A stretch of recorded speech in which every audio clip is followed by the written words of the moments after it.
বিরুদ্ধে মিথ্যা প্রপাগান্ডা চালানো হচ্ছে। গতকালকে আমি আপনাদেরকে বলেছিলাম তারেক রহমান আসবেন শহীদ ওসমান হাদির কবর জিয়ারত করবার জন্য। আপনারা 12টার আগ পর্যন্ত কেউ এইখানে থাকবেন না। আপনারা সবাই কি আজিজ সুপার মার্কেটের সামনে দাঁড়িয়েছিলেন না?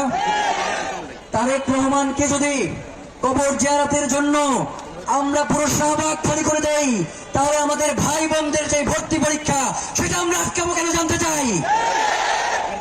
পরীক্ষা ছিল 3টায়। আমাদের পুরো টিম ঢাকা বিশ্ববিদ্যালয়ে ঢোকার যতগুলো রাস্তা ছিল তারা সব ওপেন করে দিয়েছে। কোন রাস্তা আমরা ঢাকা বিশ্ববিদ্যালয়ে ঢোকার আটকাই নাই।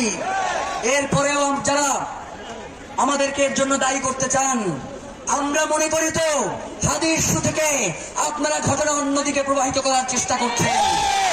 আপনারা কোনোভাবেই চাচ্ছেন না হাদি হত্যার বিচার হোক। নয়তো একটা ন্যায্য দাবি নিয়ে এখানে উপস্থিত হয়েছে মানুষ, তারা রাস্তা ছেড়ে দিচ্ছে, একটা অ্যাম্বুলেন্সও আটকা পড়তেছে না। ভর্তি পরীক্ষার্থীরা উল্টো তারা ভর্তি পরীক্ষা দিয়ে এসে এখানে আজকে হাদি হত্যার বিচারের জন্য অবস্থান করতেছে। অথচ আপনারা সোশ্যাল মিডিয়ায় তথাকথিত সুশীলরা যে বয়ান তৈরি করছেন, এই বয়ানের মাধ্যমে আপনারা হাদিকে হত্যা করেছেন। সুতরাং কোন ধরনের প্রপাগান্ডা, কোন ধরনের মিথ্যা কথা দিয়ে হাদিকে নাই করে দেওয়া যাবে না। হাদি ছিল, হাদি আছে, হাদি থাকবে ইনশাআল্লাহ।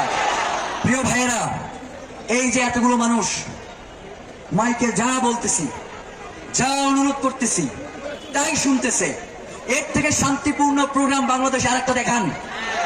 নেতার পাশে দাঁড়ানোর জন্য মঞ্চ ভাঙ্গা পড়ে, নেতার পাশে দাঁড়ানোর জন্য জানাজা এবং দাফনে পরবর্তী কবর জিয়ারতেও ধাক্কাধাক্কির কারণে নেতা পিছনে পড়ে যায়।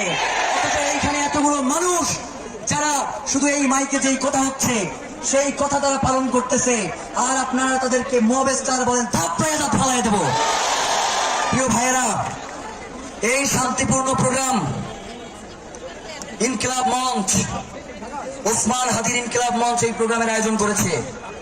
এইখানে কোনো বিশৃঙ্খল জনতা নাই, এইখানে বাংলাদেশের স্বাধীনতাকামী শান্তিপ্রিয় জনতা অবস্থান নিয়েছে।